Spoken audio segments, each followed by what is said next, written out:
اچھی صحبتیں، اچھے لوگوں کی سنگتیں، اچھے لوگوں کے ساتھ اپنی وابستگی یہ انسان کو دنیا میں بھی نفع دیتی ہے۔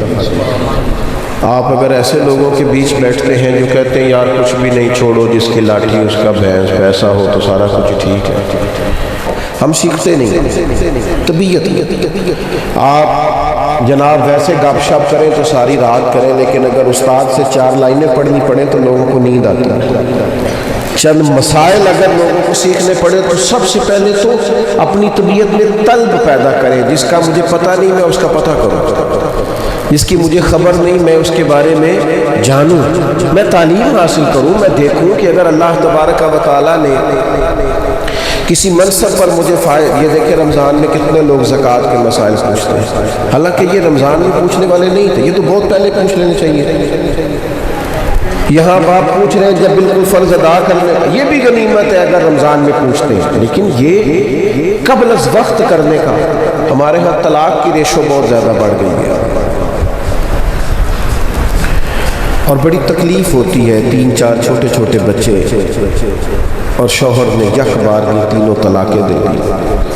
اب ان بچوں کو دیکھ دیکھ کر طبیعت پریشان ہوتی ہے کہ یار یہ کیسے بیچارے ماں باپ کے ہوتے ہوئے لاوارثوں جیسی زندگی گزاریں گے، کیسے وقت گزاریں گے۔ لیکن میری ذاتی رائے یہ ہے چھوٹی سی کہ اگر بچے اور بچی کو شادی سے پہلے نکاح اور طلاق کے مسائل بتائے جائیں،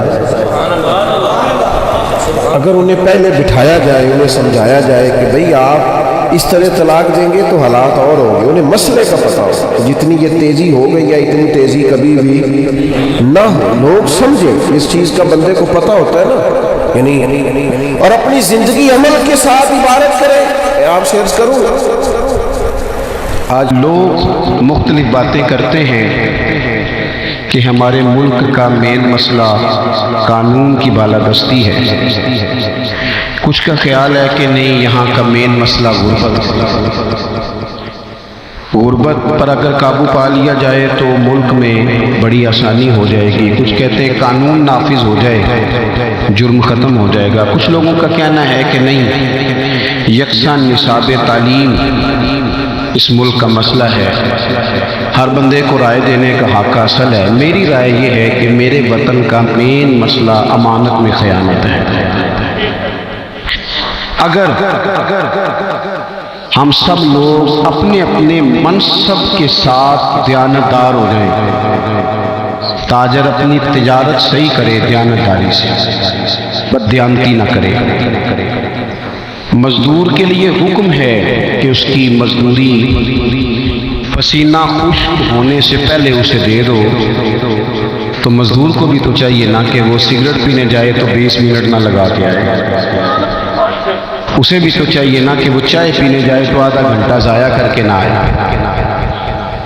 استاد کا احترام ہمیشہ روحانیت کو مضبوط کرتا ہے، معاشروں کو بلندی دیتا ہے، لیکن استاد کو بھی یہ چاہیے، ساری کلاسیں شور کر رہی ہیں اور استاد اکٹھے بیٹھ کے سموسے کھا رہے ہیں، وہ اپنے منصب کے ساتھ بھی تو دیانتداری کا مظاہرہ کرے۔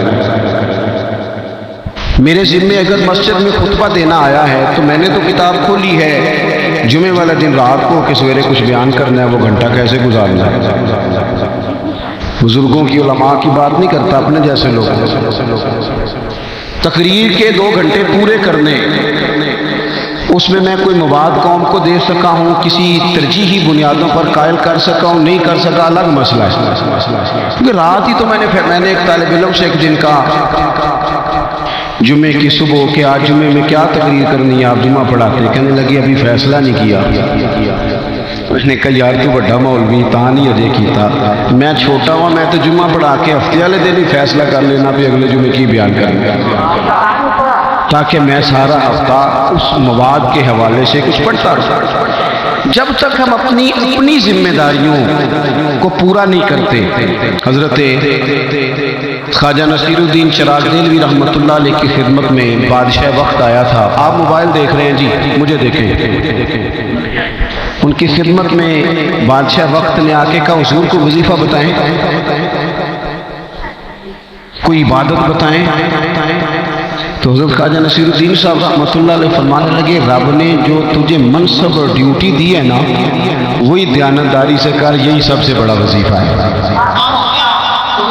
تیرا وہ کام تجھے اللہ کی بارگاہ میں لے جائے گا، اس کو دیانتداری کے ساتھ کر۔ ہمارا بہت بڑا مسئلہ، اور دیانتداری سے مراد ایک اور پہلو بھی ہے،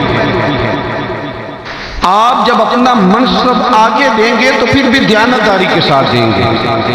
محبت اور چیز ہے، قابلیت اور چیز ہے۔ منصب محبت کی بنیاد پر نہیں دینے چاہیے، قابلیت کی بنیاد پر دینے چاہیے۔ ہمارے ہاں محبت کی بنیاد پر سارا کچھ تقسیم ہوتا ہے۔ حضرت سیدنا ابو ذر غفاری رضی اللہ تعالی، اتنا عظیم انسان، اتنے بڑے آدمی کہ میرے نبی پاک صلی اللہ علیہ وسلم نے فرمایا اس زمین کے اوپر اور آسمان کے نیچے میرے ابو ذر غفاری سے سچا بندہ کوئی نہیں۔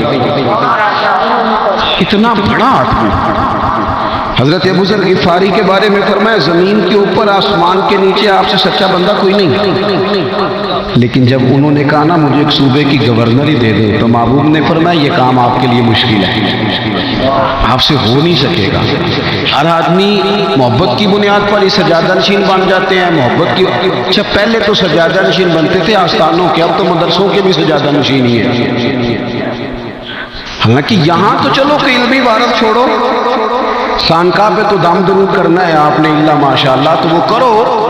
آپ نے مدرسہ اتنی بڑی بلڈنگ بھی نااہل بیٹے کے سپرد کر دی، جو خالصتاً صدقات زکوٰۃ کی رقم سے آئی ہوئی چیزیں تھی وہ بھی آپ نے ان کو دے دی، جو بالکل اس کو اجاڑ کے رکھ دیں۔ امانت، جب تک ہم امانت کے پابند نہیں ہوتے، ہمارا سارا زور یہ ہے کہ فلانا کیوں ٹھیک نہیں، اسے چھوڑنا، تو یہ بتا کہ تو اپنا کام صحیح کرتا ہے۔ اگر ہم سارے اپنا کام ٹھیک کرنے لگ جائیں، کپڑے والا کپڑے صحیح بنائے، وہ کہ میری عبادت یہی ہے کہ میں نے دیانتداری سے چلنا ہے، وہ صحیح سینے والا صحیح سی کے دے، تو چلو معاشرے کا کپڑوں والا مسئلہ تو حل ہوا کہ نہیں ہوا؟ یہ اس سے تو سکون آیا کہ نہیں؟ جوتے والا جتنے پیسے لیتا ہے اتنے کا جوتا صحیح بنا کے دے، تو یہ مسئلہ ٹھیک ہوا کہ نہیں ہوا؟ صحیح کہہ رہا ہوں میں؟ اپنے کا، ہماری ایک تو توجہ دوسروں پہ ہے، اپنے پہ نہیں۔ حضرت موسیٰ علی نبینا علیہ السلام کو حکم ہوا کہ بستی میں جو سب سے نیک آدمی ہے اسے ڈھونڈ کے لائیں۔ آپ نے غور کرنا ہے، جسے حضرت موسیٰ علیہ السلام نیک کہیں گے وہ کتنا تو نیک ہوگا، اور پھر نیکوں میں سے چھانٹی کر کے ایک بڑا نیک نکالنا ہے۔ حضرت موسیٰ نے نیک آدمی رب کی بارگاہ، مالک یہ میری نظر میں سب سے نیک ہے، اب حکم ہوا اس نیک سے کہیں کہ بستی میں سب سے گناہگار ڈھونڈ کے لائے۔ ویسے یہ کام میرے اور آپ کے ذمے لگتا تو کتنے بھی گناہگار نکل آتا، یا میں نے بچنا تھا، یا جو میرے پیچھے ہاتھ باندھ کے چلتا اس نے بچنا تھا۔ جو پوری چی کرتا ہے نا، ایک دفعہ نہیں 3 دفعہ چی اس نے بچنا تھا، تیسرا کوئی بچ سکتا؟ وہ ہمارے علاوہ صحیح ہو جائے یہ ہو ہی نہیں سکتا، ہم ہونے ہی نہیں دیتے، سوال ہی نہیں پیدا ہوتا۔ یہ تو ممکن ہی نہیں ہے نا کسی کی تعریف کر دیں، یہ تو سوال ہی نہیں پیدا ہوتا۔ حضرت موسیٰ نے اس نیک آدمی سے کہا بھئی آپ نہ گناہگار بندہ بستی میں سے ڈھونڈ کے لائیں۔ اس نے ہاتھ باندھ دیا، عرض کی حضور یہ میرے والا کام نہیں، میں کہاں سے ڈھونڈوں گا گناہگار؟ رب کے بندوں کے اب میں کیسے ڈھونڈوں گا؟ مہربانی فرمایا آپ ہی کے ذمے۔ عرض کی حضور 3 دن کی مہلت چاہیے۔ 3 دن گزر گئے، مقررہ وقت پر گناہگار کو لانا تھا، کسے لائے؟ اپنے گلے میں رسی باندھ۔ حضرت موسیٰ کے دستے پاک میں دے کے تو تڑپ کے روئے، عرض کی اللہ کی کلیم کچھ بندوں کے گناہ بستی میں سے میری آنکھوں کے سامنے آئے تھے، مجھے شک پڑا تھا یہ غلطی ہے، پر سونیا وہ نرا شک تھا، لوگوں کا نرا شک تھا، جو میرے گناہ ہیں ان کا تو مجھے پاک کہنا، لہٰذا میں ہی سب سے گناہگار ہوں، باقیوں کا شک ہے، میرا پاک ہے۔ ثبوت نہ منگو میں تھو، اے نظر کرم قد ہوئی، میں جانا یا دل بر جانے غیر نہ جانے کوئی۔ سے ثبوت نہ منگو میتھوں بھلا نظر کرم قد ہوئی اے میں جانا یا دل بر جانے خیر نہ جانے کوئی میں مسکین پرانا خادم کسے در ملی نہ ٹوئی ایتے واسف یار نے نظر جو کی تھی پھر واسف ہی ہوئی حضور میں تو مسکین آدمی ہوں، میں ہی ہوں سب سے گناہگار، میں مسکین پرانا خادم، حضور میں ہی ہوں۔ جب اس شخص کا چہرہ دیکھا تو حضرت کلیم اسے دعائیں دینے لگے تو رب کی طرف سے پیغام آیا، موسیٰ سے بتاؤ کہ یہ جو رب کی بارگاہ میں تیرا درجہ بڑا ہوا ہے یہ اس کی عاجزی کی وجہ سے تو ہوا ہے۔ اپنے مطلب ساری توجہ دوسروں پہ، سارا خیال دوسروں کا۔ امام غزالی کے پاس ایک بندہ بیٹھ کے کہنے لگا کوئی بندہ ٹھیک ہی نہیں، کوئی مولوی کام نہیں کرتا، کوئی صوفی نہیں کرتا، فلانا نہیں کرتا، کوئی بندہ مخلص ہی نہیں۔ تو امام صاحب فرمانے لگے چل یار تو ہی مخلص ہو جا، تو ہی مخلص ہو جا، تیری شکل میں ہی معاشرے کو کوئی ایک مخلص بندہ مل جائے کہ دوسروں سے اپنی زندگی میں کبھی بددیانتی نہ کرے۔ کبھی نبی پاک صلی اللہ علیہ وسلم سے کسی نے پوچھا تھا، صحیح بخاری میں موجود ہے، یا رسول اللہ قیامت کب آئے گی؟ حضور قیامت کب آئے گی؟ او میری ملت کے جوانوں ادھر دیکھو، قیامت کب آئے گی؟ میرے نبی پاک علیہ السلام نے فرمایا جب امانتوں کو ضائع کیا جائے تو قیامت کا انتظار کرنا۔ جب امانتوں کو ضائع کیا جائے، ادھر دیکھو میں کیا کہہ رہا ہوں، اللہ کرے آپ تھوڑی دیر تو موبائل چھوڑیں نا، 1-2 منٹ کے لیے چھوڑ دیں، اللہ کرے آپ آمین تو کہہ دیں، اللہ کرے تھوڑا سا موبائل سے باہر بھی آپ غور کریں کہ موبائل کے باہر بھی کوئی زندگی ہے، ساری اندر ہی نہیں ہے۔ مجھ سے ایک صاحب نے پوچھا تہاڈا سٹیٹس کتے لگتا ہے؟ مسجد میں کھڑا ہوں، اللہ کے گھر میں باوضو ہوں، قسم اٹھا کے بتاتا مجھے لگانا ہی نہیں آتا ہی نہیں۔ اور بھی غم ہے زمانے میں محبت کے سوا۔ انہوں نے جب 2-3 دفعہ کہا نا جناب آپ بتا دیں، سنیں آپ بتا دیں، تو میں نے انہیں کہا کہ میں تو گلی گلی گھومتا ہوں کہ کوئی رب رسول کی بارگاہ میں کوئی سٹیٹس بن جائے، وہاں کوئی قبولیت ہو جائے، تو وہاں کوئی بن گیا تو پھر تو ٹھیک ہے، تو یہاں کے سٹیٹس کا کیا کرنا ہے؟ آپ میرے عزیز میری بات پر توجہ کریں، غور کریں کیا عرض کر رہا ہوں۔ نبی پاک صلی اللہ علیہ وسلم حدیث آپ نے لکھ لینی ہے، بخاری کی ہے، جوانوں کو سنا رہا ہوں۔ رسول پاک صلی اللہ تعالیٰ علیہ وآلہ وسلم نے ارشاد فرمایا یا رسول اللہ قیامت کب آئے گی؟ تو فرمایا جب امانتوں کو ضائع کیا جائے آ جائے گی قیامت۔ عرض کی حضور امانتیں کیسے ضائع کی جائیں گی؟ تو نبی پاک علیہ السلام نے فرمایا جب منصب عہدہ نااہل آدمی کو دیا جائے، جب عہدہ نااہل آدمی کو دیا جائے، نااہلوں کو جب عہدے ملے پھر قیامت کا انتظار کرنا۔ عہدے جب نااہلوں کو ملے، میں آج صبح ہاسپٹل گیا تھا، میری ہمشیرہ بیمار تھی، سرکاری ہاسپٹل، جس قوم کے مریضوں کو دوائی بھی نہ سکون سے مل سکے، ایک بیڈ پہ 3 مریض پڑے ہیں، کن کو آپ نے وزارتیں دی ہیں؟ وہ فرماتے ہیں کہ ایک شہر میں نا بیماری بار بار پھیل جاتی تھی اور اس کا جو علاج تھا وہ پہاڑیوں کے اوپر تھا، پہاڑی پر پہاڑی پر پہاڑی، 4 پہاڑ تھے اوپر وہ علاج تھا، تو جو بندہ بھی جاتا وہ چڑھ ہی نہیں پاتا تھا، رستہ ہی کوئی نہیں تھا، لوگ گر جاتے، علاج اسی دوائی سے ہونا تھا۔ ایک بندے نے ارادہ کیا میں تو چڑھوں گا، دیار عشق میں اپنا مقام پیدا کر، اور نیا زمانہ نئی صبح و شام پیدا کر، نیا زمانہ نئی صبح و شام۔ اس نے کہا میں چڑھ کے دکھاؤں گا، کیوں نہیں چڑھا جاتا؟ اکیلے بندے نے ہتھوڑا لے لیا، کدال لے لیا، جو پتھر کاٹنے کا سامان تھا وہ لیا اور پہلی پہاڑی کاٹنی شروع کی۔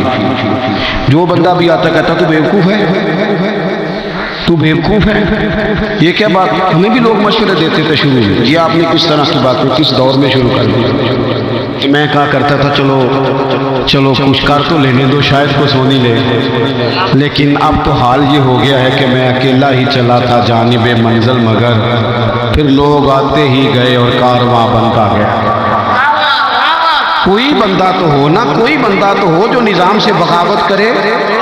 کوئی تو ہو میں پہلا ماؤں نہ رندہ تو جن نے کھلی بغاوت کی تھی.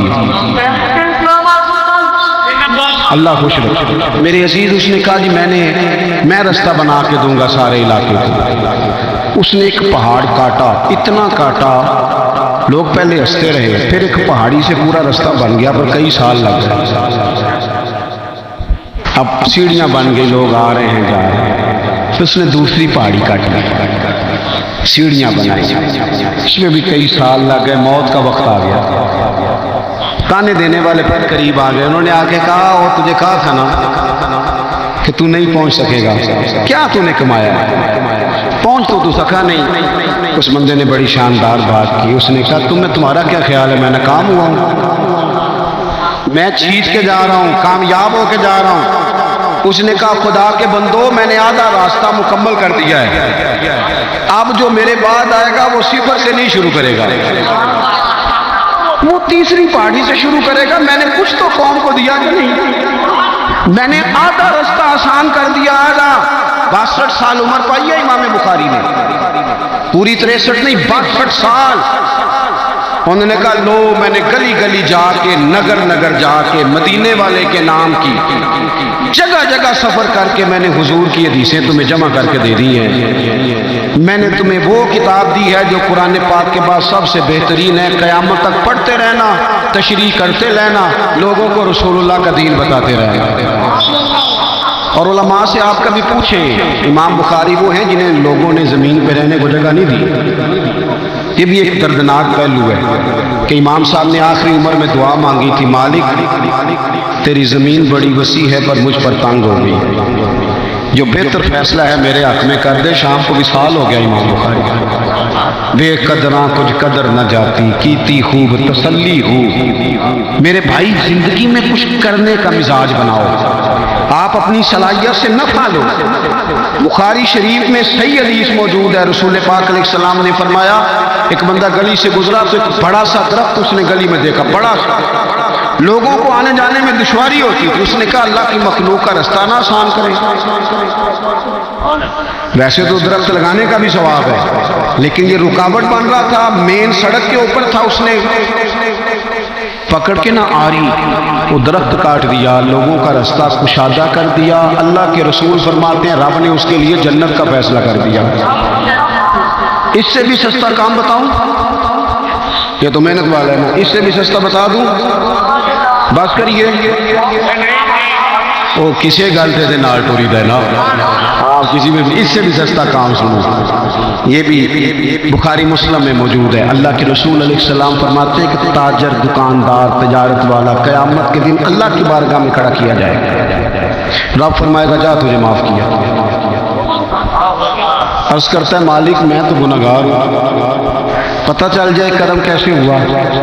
تو حضور فرماتے ہیں رب فرمائے گا تو نے لوگوں سے پیسے لینے ہوتے تھے, جب تو تقاضے کے لیے کسی کو بھیجتا تھا تو یہ کہتا تھا نا کہ اگر بندہ تنگ دست ہوا, غریب ہوا تو ذرا نرمی کرنا, آ ہی جائیں گے. تو چلو اتنا ہی کر لو یار. یہ بخاری مسلم میں حدیث ہے. حضور فرماتے ہیں کہ تو وہ تاجر سے رب فرمائے گا تو کہتا تھا نا کہ چلو جو غریب ہوا نا, تنگ دست ہوا, جو تگڑا بندہ ہو نا پیسے لینے ہو تگڑا, تو اس سے تو لوگ پوچھتے ہیں ادب کے ساتھ کہ صاحب کدوں کو لگ جائیں گے. تو ماڑا ہو تو اس کو کہتے ہیں شامی میں لینے نہیں. یہ ہمارا رویہ, یہ درست نہیں. مقروض قیدی ہوتا ہے, لوگ نفسیاتی مریض ہو جاتے ہیں جب قرضے دینے ہوتے ہیں. شریعت کہتی ہے اس کو چھڑاؤ جان, اس کو زکوٰۃ بھی دو, مقروض کو زکوٰۃ بھی دو, اس بیچارے کو بچا لو. حضور فرمانے لگے رب فرماتا تو کہتا تھا لوگوں سے کہ جو غریب ہوا اسے ذرا تھوڑی سی گنجائش دینا, یا اللہ میں کہتا تھا. تو رب فرمائے گا تو دنیا میں میرے بندوں پہ نرمی کرتا رہا ہے تو میں آج تیرے اوپر نہ کروں. اور یار کوئی مشن ہی بنا لو, کوئی مشن ہی بنا لو, کوئی کام ہی کر لو زندگی میں. ہم نہ وہ اب تو خیر ویسے ہی موبائل آ گیا ہے, بہت سارے لوگ بہت سارے کاموں سے گئے, لیکن ویسے بھی کوئی کام نہیں کرتے. زیادہ سے زیادہ کیا کرتے ہیں؟ تقریریں کرتے ہیں. عام آدمی تقریر کرتا ہے، ایک دوسرے کو لیکچر دیتے ہیں، باتیں، اور جو کامیاب ہو جائے وہ تو ویسے ہی مشورے دے مار دیتا ہے. تو یوں کر، تو یوں کر، تو یوں کرو بھائی، تو ویسے جو کامیاب ہو گیا. اور آخری بات آپ سے یہ عرض کرنی ہے، یہ ضروری نہیں کہ جو آپ کر رہے ہیں اس کا نتیجہ بھی سویرے ہی نکلے. یہ ضروری تھکا نہ کرے، اکتایا نہ کرے، ڈیوٹی کرے. ڈیوٹی مؤذن کے ذمہ اذان پڑھنا لگایا گیا ہے، بندوق لے کے لوگوں کو گھروں سے نکال کے لانا نہیں لایا گیا. وہ توجہ سے اذان پڑھے، وقت پہ پڑھے، ادھر ادھر نہ جائے. لیکن وہ یہ نہ کہے کہ تم کیوں نہیں آئے نماز پڑھنے جب میں نے اذان پڑھی تھی. ڈیوٹی صحیح کریں. اللہ کے سارے پیغمبر دنیا سے کامیاب گئے، سارے نبی کامیاب گئے، لیکن کسی پیغمبر کا کلمہ 4 لوگوں نے پڑھا، کسی کا 6 نے پڑھا. وہ کامیاب گئے. کیوں بھلا؟ کہ جو بات انہیں بتانا بھیجا گیا تھا وہ بات انہوں نے کھول کے بیان کی. ہر جگہ انہوں نے کہا کہ وما علینا الا البلاغ المبین، ہمارے ذمہ کھول کے بیان کریں. انہوں نے کھول کے بیان کیا. اپنی ڈیوٹی کریں. کوئی کام لینے. ایک بی بی نا مسجد نبوی میں صرف جھاڑو دیتی تھی. ابھی بڑا کام جو کسی میں ملے تھے. بابا فرید صاحب سے کوئی پوچھتا تھا نا میں بے سکون رہتا ہوں، تو فرمایا کرتے تھے مسیتی جھاڑو دیا کر، سکون ہو جائے گا. مسجد کی سیاست میں سارے دلچسپی لیتے ہیں، جھاڑو میں کوئی بھی نہیں لیتا اللہ ماشاء اللہ. ایک بی بی صحیح بخاری میں آتا ہے مسجد میں جھاڑو دیتی تھی. صحابہ نے اس کا انتقال ہو گیا تو حضور کو بظاہر خبر کیے بغیر، ویسے تو حضور خبریں رکھتے ہیں نا، خبر دیے بغیر جنازہ پڑھ دیا تو حضور دوبارہ خبر پہ آئے. چلو کوئی کام تو کرتی تھی نا، کوئی ڈیوٹی تو کرتی تھی نا، کوئی اس نے کیا تو صحیح نا زندگی میں. حضور قبر پہ آئے. ویسے دوسرا جنازہ جائز نہیں، لیکن اگر وارثوں نے نہ پڑھا ہو پھر جائز ہوتا ہے. اور حضور تو خود وارث ہے نا ساری امت کے. تو حضور نے قبر پہ کھڑے ہو کے فرمایا بناؤ صفے، میں دوبارہ جنازہ پڑھاؤں گا. کچھ کر نہ لیں آج کے، کچھ ارادہ نہ کریں کچھ کرنے کا، کوئی ڈیوٹی نہ کریں زندگی میں. اب شکوے چھوڑ نہ دیں. شکوائے ظلمت شب سے تو کہیں بہتر تھا، اپنے حصے کی کوئی شمع جلاتے جاتے. کچھ کریں، کچھ آگے بڑھیں. اقبال کے پتر نے خط لے کے کہا تھا ابا جی میں کسی سے قرضہ نہ لے لوں. تو اقبال کہنے لگے قرضے لینے ہیں تو نے سہارے لے کے آگے بڑھنا ہے. تجھے کوئی کام شروع کرا کے دے تو نے کرنا ہے. پہلے تیرے اوپر انویسٹ کریں گے تو کچھ کرے گا. کہنے لگے دیار عشق میں اپنا مقام پیدا کر، نیا زمانہ نئے صبح و شام پیدا کر. خدا اگر دل فطرت شناس کرے عطا تجھ کو، سکوت لالا و گل سے کلام پیدا کر. اور میرا طریق امیری نہیں فقیری ہے، میرا طریق امیری نہیں فقیری ہے، میرا طریق امیری نہیں فقیری ہے. او خود ہی نہ بیچ غریبی میں نام پیدا کر، خود ہی نہ بیچ غریبی میں نام پیدا کر، غریبی میں نام پیدا کر، غریبی میں نام پیدا کر. کچھ کرنا ہے، بس دیکھنا نہیں کوئی کر رہا ہے کہ نہیں کر رہا ہے، کچھ کرنا ہے. ایک ایک شمع جلائیں گے تو انشاءاللہ اجالا ہی اجالا ہو جائے گا، روشنی ہی روشنی ہو جائے گی. کسی ایک غریب بچے کا خرچ اٹھائیں گے تعلیم کا، کسی ایک مریض کی بیماری کا خرچ اٹھا لیں گے، یار میں ہوں نا تیرے ساتھ. کسی کی بیٹی کی شادی ہو تو اس طرح جس طرح امام زین العابدین جاتے ہیں، سیدہ پاک کے پوتے چہرے پہ کپڑا ڈال دے کے آتے. وہ تو اتنا سخی کون ہے؟ زین العابدین کہتے نام نہ پوچھو، یہ دیکھو میں آیا ہوں نا ڈیوٹی کرنے، نانا کی امت کی نوکری کرنے، نام نہ پوچھو. اور کچھ نہ ہو سکے آؤ نا میرے ابو بکر صدیق سے پوچھو نا. اتنی مجبوریاں، اتنی مصروفیتیں، جنگیں، ختم نبوت کے ڈاکوؤں سے لڑائی، منکرین زکوٰۃ سے لڑائی. ابو بکر اتنی ڈیوٹیاں کر کے تھکتا نہیں، کرنے لگے نہیں. رات کو مدینے میں ایک نابینا بیوہ بے اولاد بی بی رہتی ہے، میں تو اس کے برتن بھی دھو کے آتا ہوں، اس کے گھر میں جھاڑو دے کے آتا ہوں. مدینے والے نے ڈیوٹی جو لگا دی ہے تو یہ کرنی ہے، تو کچھ کرے نا. آپ زندگی میں ساری زندگی بیٹھ رہنا ہے. تو آج کی اس نشست سے، اس اصلاح معاشرہ کانفرنس سے 2 سبق نہیں چھوڑنے. ایک تو خیانت نہیں کرنی، کبھی نہیں کرتا۔ سچ بندے کو بااعتماد کر دیتا ہے، جھوٹ بندے کا اعتماد ضائع کرتا ہے۔ اور دوسری گزارش آپ سے یہ ہے کہ زندگی میں اب کچھ کرنا ہے، اب بیٹھنا نہیں۔ جو گھوڑا دوڑتا ہے اس کے پیروں کو کبھی کبھی جھاڑیاں بھی لگ جاتی ہیں، لیکن دوڑتا رہے تو اتر بھی جاتی ہیں۔ چلیں گے تو تھوڑے بہت تانے شانے پہ ملیں گے، کوئی نہیں، چلتے رہیں گے تو تانے واپس بھی ہو جائیں گے، لیکن سفر کو چھوڑنا، اللہ تعالیٰ مجھے اور آپ کو توفیق عمل عطا فرمائے۔